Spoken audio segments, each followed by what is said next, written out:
Lorenzo Gariano speaking. Hi Lorenzo. So tell us about the 7 summits. Hi there. The 7 summits are a challenge around the world to try and climb the highest peak for each continent. Each continent being South America, North America, Asia, Africa, Australasia, Antarctica. And it's a wonderful, wonderful feeling of being on top of each peak on the roof of the world of each continent. Clearly the highest one in the world is Everest, so that's complemented by being on the highest peak of the world.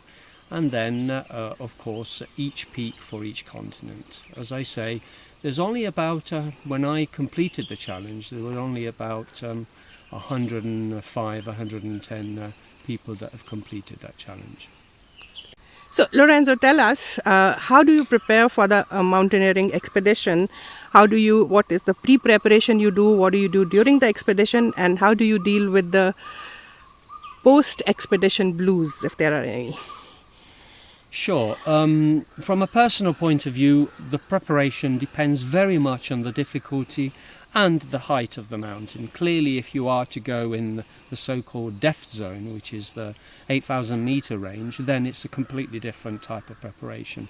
But what is important is when you go climbing, as for many other things, is to go completely serene with yourself, in peace with yourself, because if you're carrying any problems, they will obviously transfer themselves onto the mountain.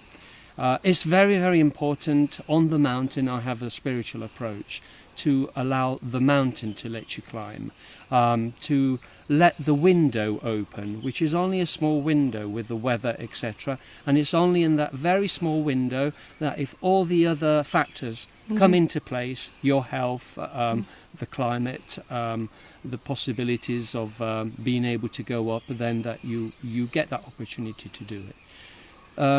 A preparation physical is important, but it's more important the mental approach. In fact, they do say that 80% of climbing a high mountain such as Everest or Lhotse, which I did, is mental, is psychological. So yes, it's very, very important, the psychological side and the psychological strength. Okay. And how do you deal with the post-expedition? What's your mental state after post-expedition? Surely there can be, especially after achieved such a big, how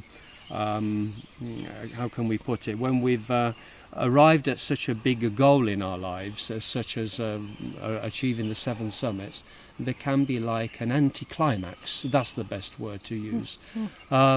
It can be difficult to deal with that because what do I do next? But the thing is to appreciate the past achievements, to look back. And for me, it's always, always rewarding to think on how poorly I was with asthma and the things that I can simply do now, like even walk up a hill, which I couldn't do when I was a child. So it's to look back on my past life and to think, wow, I'm much healthier now and I'm much older than when I was a child, which it can be the opposite for many people. Right. So this is where my luck is, being very healthy at the moment.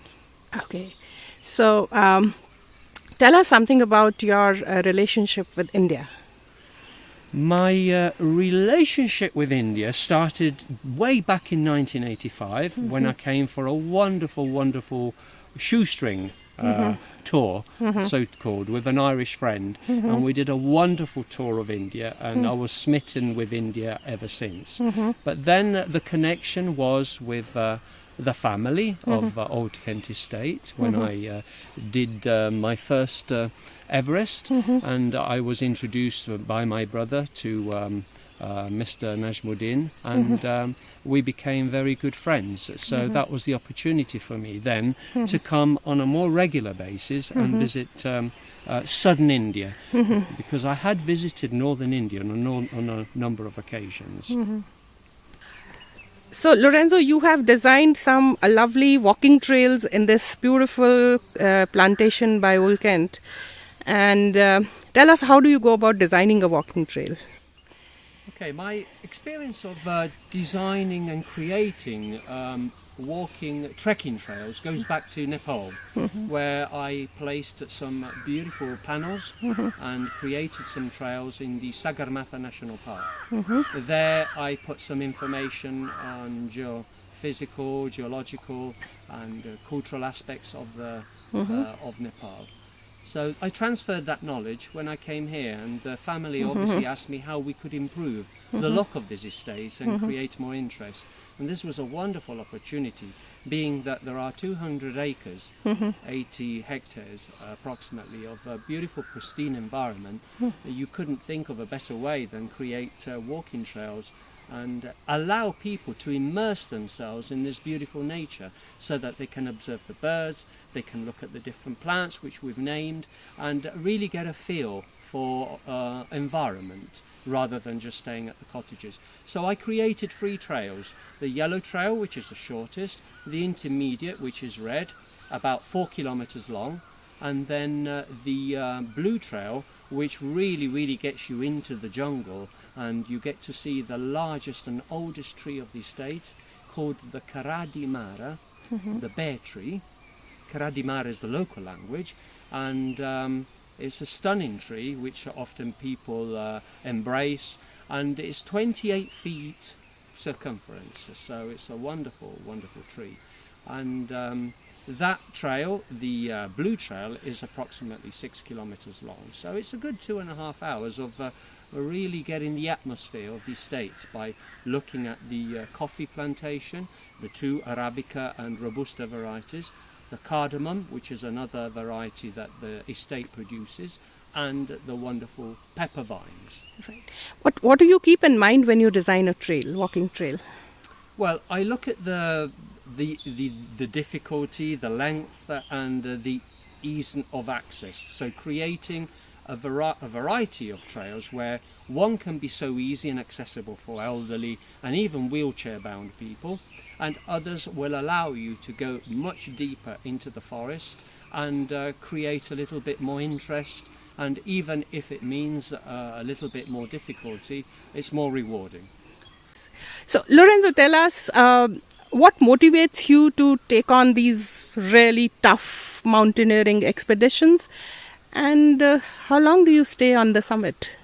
Okay, I feel I'm in a privileged position because I can do things that I was not able to do as a child. I suffered from chronic bronchial asthma, so consequently as a young child and teenager I was not able to play football, ride a bike, etc. So this is almost like a comeback, a way of claiming all the things that I couldn't do when I was young. This is one of the things that really drives me to achieve and to reach limits that I thought were impossible, especially growing up as a young child.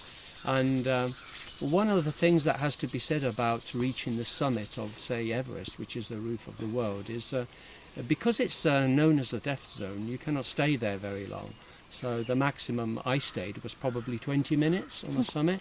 But there are some Sherpas that have stayed even 21 hours by setting a record.